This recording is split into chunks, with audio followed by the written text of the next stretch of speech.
জন্মাষ্টমীর ঠিক 15 দিন পর পালিত হয় রাধা অষ্টমী।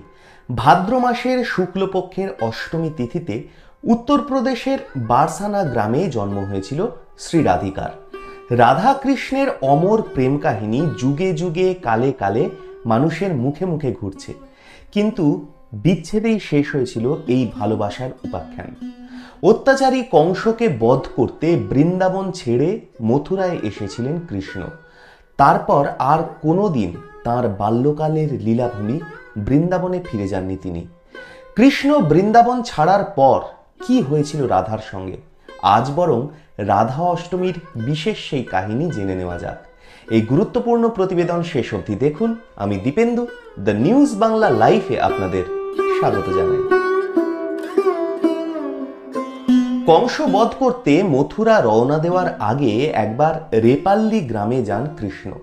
সেখানে বিদায় জানান তার ভালোবাসার মানুষ শ্রী রাধিকাকে। রাধা তাকে জানান যে কেউ কখনো তাদের দুজনকে আলাদা করতে পারবে না। সশরীরে কৃষ্ণ তার সঙ্গে না থাকলেও হৃদয়ে থাকবেন সারা জীবন। তারপর বহু দিন কেটে গেছে। কৃষ্ণের হাতে নিহত হয়েছেন অত্যাচারী কংস। মথুরা ছেড়ে দ্বারকায় রাজত্ব করছেন শ্রীকৃষ্ণ। রুক্মিণীর সঙ্গে বিয়েও হয়ে গিয়েছে তার, কিন্তু রাধার কথা কি তার একটুও মনে নেই? এদিকে যত দিন যাচ্ছে রাধা যেন আরো অস্থির হয়ে উঠছেন। স্বামী, সংসার কিছুই তার ভালো লাগে না। তার মন জুড়ে শুধুই কৃষ্ণের জন্য হাহাকার। শেষে একদিন সবার অলক্ষ্যে চুপি চুপি স্বামীর ঘর ছাড়লেন তিনি। দিনের পর দিন পায়ে হেঁটে ক্লান্ত, অবসন্ন, দুর্বল রাধা এসে পৌঁছলেন দ্বারকায়। তখন তার দু চোখে নিচে কালি, হারিয়েছে রূপের জৌলুস।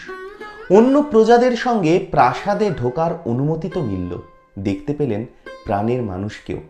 কৃষ্ণ অত প্রজাদের মধ্যে ঠিক চিনতে পারলেন রাধাকে।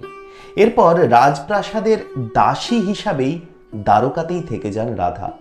দূর থেকেই কৃষ্ণকে দেখে মনের তৃষ্ণা নিবারণ করতেন তিনি।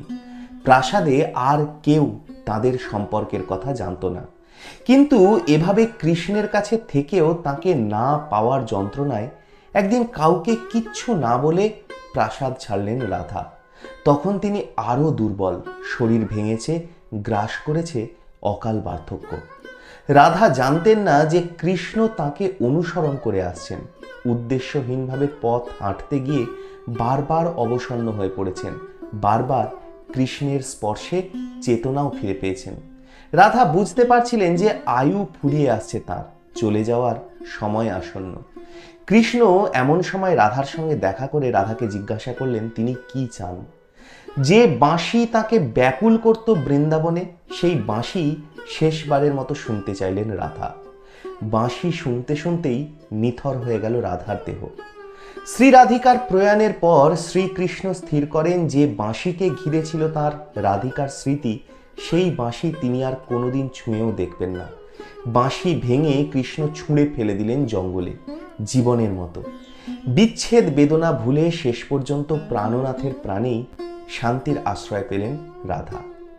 কেমন লাগলো আজকের এই প্রতিবেদন? আপনাদের মূল্যবান এবং গুরুত্বপূর্ণ মতামত জানান দ্য নিউজ বাংলা লাইফের কমেন্ট সেকশনে। আর দেখতে থাকুন দ্য নিউজ বাংলা লাইফ। দুর্নীতি রাজনীতির বাইরে এই ধরনের সব খবর জানতে চোখ রাখুন কেবলমাত্র দ্য নিউজ বাংলা লাইফে।